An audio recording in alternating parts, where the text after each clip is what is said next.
time. I appreciate it. Oh, no worries. Okay, so let's just get into it. What do Black, queer, Afrofuturist writers contribute to, the ever-changing world that is Afrofuturism in your view?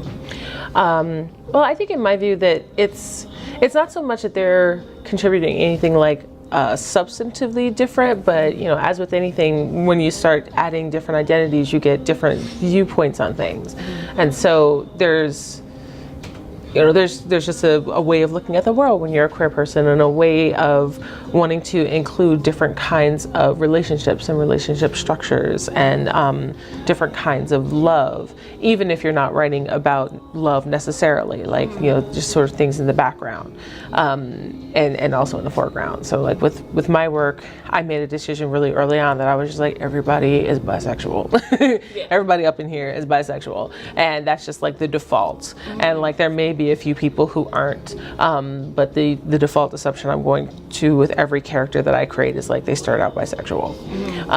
And it seems like a little thing, but it also means that like the culture I'm creating is just like, no man, they're bisexuals. Like that's just, at its base, that's what's going on.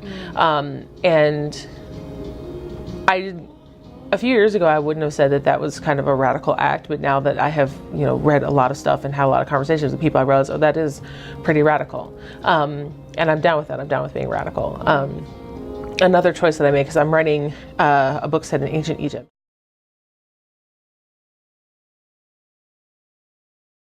And another choice I made was to make it so that there were people of multiple genders in the work, so it's not just binary gender. And at first I said I was going to do that just because I wanted to. I was like, I'm going to have like a whole gender system where people who are born male sex can live as women, and people who are born of female sex can live as men, and that's accepted in the culture, and there's like a name for it and a place for them and everything. But then once I started doing more research, I discovered that actually was the case. Like it wasn't just me sort of like saying, well, it's my fantasy novel and I get to do whatever I want. Like there is actually precedence for this in ancient Egypt. It's not written about a lot. That's because Orthodox Egyptology, like in the academy, is very conservative, and so there are certain things that have been known about how culture worked in ancient Egypt that nobody writes about because they're like, oh, it'll get us in trouble. So there's even lots of evidence of like many same-sex relationships in ancient Egypt, but it's not written about because the academy is like, no, we can't talk about that. So it's not even as if that the information isn't there, but it isn't necessarily readily available to somebody outside of the academy. And that's really why I'm like so energized to write this work, because I want to change the narrative that people have in their heads about what ancient Egyptian culture was like.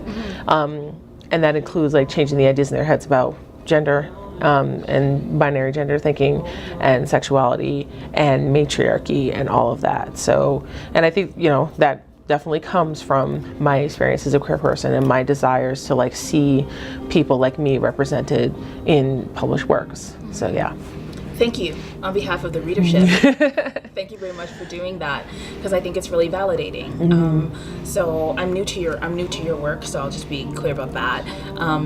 But I know that generally when I encounter queer characters, in particular when I encounter those characters in a way that's just really unassuming and normalizing, like it's just like, oh, the sun went up and I'm in a triad, like it's just fine.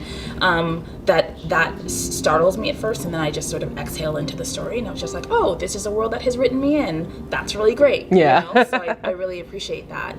I have a couple of questions about this idea that the imagination is a powerful tool, and it's a tool for social change.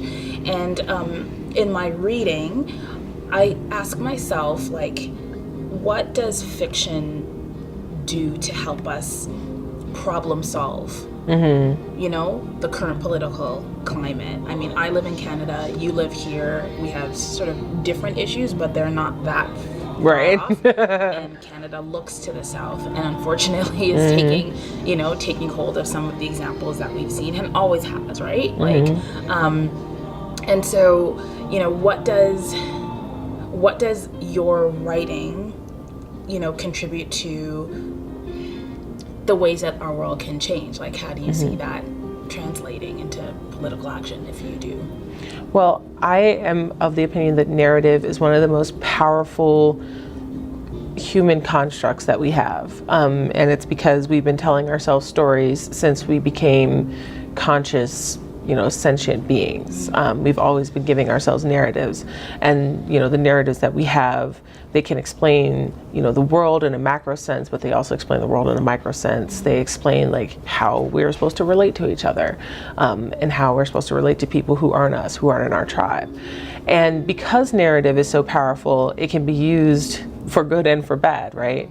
So I think that writing is incredibly important because it puts out narratives that people can become engaged in, and they don't necessarily know that they are being like pulled into another idea of the world. And maybe they do know, and they're like super excited about being pulled into an idea of the world that, includes them, shows them as valuable, because that's really necessary too. But I also think that there's some part of it where you can also change the minds of people without making them think that you're out to change their minds. Like you're just out to tell them a really good story. But we see the way that narrative has been used, like especially in the political arena, and it always feels like the conservatives have a much better grasp on how important narrative is and how to spin narrative than liberals do. And part of the reason, I think, I don't know, but like this is what I sense, is that liberals tend to look at the idea of crafting a narrative as, well, we don't want to tell people lies. The truth is on our side. The evidence is on our side. It's like you can have all the truth and evidence that you want, but unless you craft a narrative around that truthful evidence, you're not going to be able to capture somebody the way that somebody who crafts a narrative around a lie can do. Because it's not the lie that captures them, it's the narrative. It's the way it's presented. So this is why I think like writers and storytellers are some of the most powerful people, which is why we're seen as dangerous, and like the arts are what they come for first, because the arts have the ability to change a whole culture, if get under the right circumstances and with enough people. And this has always been the way. Like art has always seemed like super dangerous to people who are in power when the art isn't on their side. I love going to churches and cathedrals, and I've not been inside of a mosque, but I've been inside some awesome synagogues, and I have friends who are atheists, or they're like very angry at religion, and they're like, oh, it's such a waste, all this art, in the service of the church. But I can't feel that way about it, because I see like all this beauty, but I know also that there's a reason for that beauty. The reason why a cathedral is so beautiful is so that people will come and sit, and even if they're not necessarily listening to like what's being said or the reading of the thing, they have images that have to do with the message of the church all around them, and you can just stare at these images. Like if you go into like some of the really big cathedrals, like you could be in there for years and not still have really seen everything that's in there, and all that art is meaningful, and all that art is like to the purpose of drawing you in to what the church feels, is the safe space of their doctrine. So I can't be totally mad at it, only because I can love and appreciate the art and the artistry. But then I'm just like, well, then there has to be some place where you can go and feel that same way, even if it's like not the indoctrination of the church. So popular art, has that ability to be that, to like give you that beauty that you can be entranced by and pulled into without necessarily being indoctrinated. But art always has to have a point of view as well. Like you can't just have art for art's sake, because then you get things like This Is America by Childish Gambino, which again, I didn't watch it, but I've heard enough people talk about it that I'm like, I don't want to watch that. That doesn't seem like something that I want to even engage in. Because it's not doing anything. It's not actually telling a narrative. It's just stating some facts. And if I wanted somebody to state some facts at me, I would read a newspaper. But even newspapers should have a narrative.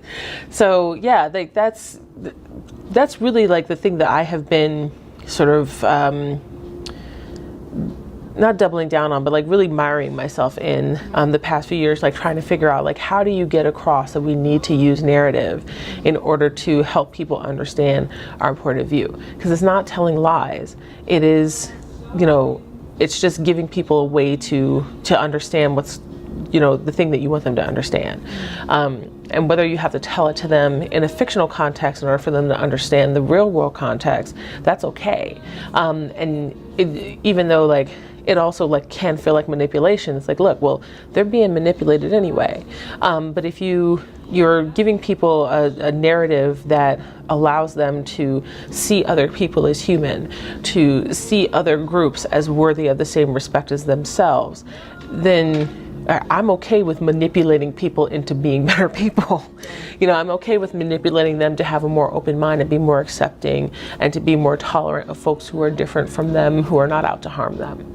So yeah, that I feel is like the role of the artist. And that has always been the role of the artist, because I don't tend to use this term a lot, but like the understanding of the shaman, which that's a term from like a very specific culture that gets applied across like a whole bunch of different cultures where it doesn't fit.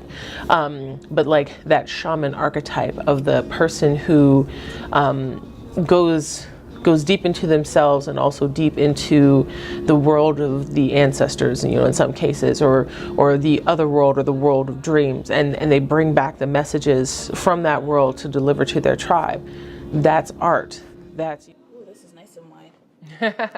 Okay, so my last question is what, for somebody who's starting to read Tempest, Bradford for the first time, what would you suggest we read, and what work is inspiring you? Okay. Well, right now I only have short stories published, but I'm proud of all my short stories. And you can read several online for free, and there are some that are only in books. But I would suggest probably you start with a short story I wrote called Until Forgiveness Comes. And you can find that on strangehorizons.com. That's where it's published. I also have a story that I wrote called Elan Vital. And I think that the best place to find that story is if you go to podcastle.org. And you can actually find links to all these if you go to my website, ktempestbradford.com. I have like a whole fiction bibliography. But those are the two stories that I feel like I'm most proud of at the moment. And they're the ones that are like really close to my heart. And so to give you like an insight into the kind of things I like to write about. And what's inspiring me right now, there are so many books, actually. I love Everfair by Nisi Shawl. That is, steampunk set in the Belgian Congo. And that's, she calls it Afro-Retrofuturist because it does take place in the past. Yeah, I take that label too. Like, since my stuff is ancient Egypt, I'm like, it's Afro-Retrofuturism. So it still fits in the Afrofuturist, milieu. I've also been reading a lot of YA lately because there's just this real, like, wonderful suffusion of like great YA work right now. I just finished reading The Bells by Donnell Clayton, and I loved that book so much. I was mad that I got to the end of it. I was like, right, this is one of many. This story, I want more of this story. I also just finished a book that's not YA, but it's called The Poppy War by R.F. Kuang. And that was a phenomenal book. And that book actually, really inspired me because in it, the character deals a lot with shamanism in her world and spirituality. And just like the author really goes in on it in a way that I feel like not a lot of science fiction or fantasy authors really go in on deep spirituality, because we have a sort of in our culture, science fiction, fantasy culture, is kind of like, religion is over there. Like, most of us are kind of sort of atheist or secular. And so we don't go too deep into religion, or we sort of like paint religion on the surface, but we don't really like get into it. And the Poppy War just goes all in deep into it. And I so appreciate that. And it gave me a lot of courage to like do that in my work too. Because, my book, it has a strong spiritual component, and I wasn't sure how much I wanted to get into it, but now I'm just like, now I'm going for it. So yes, much appreciation for that book. Well, thank you very much for giving me some of your time today. Thank you for having me.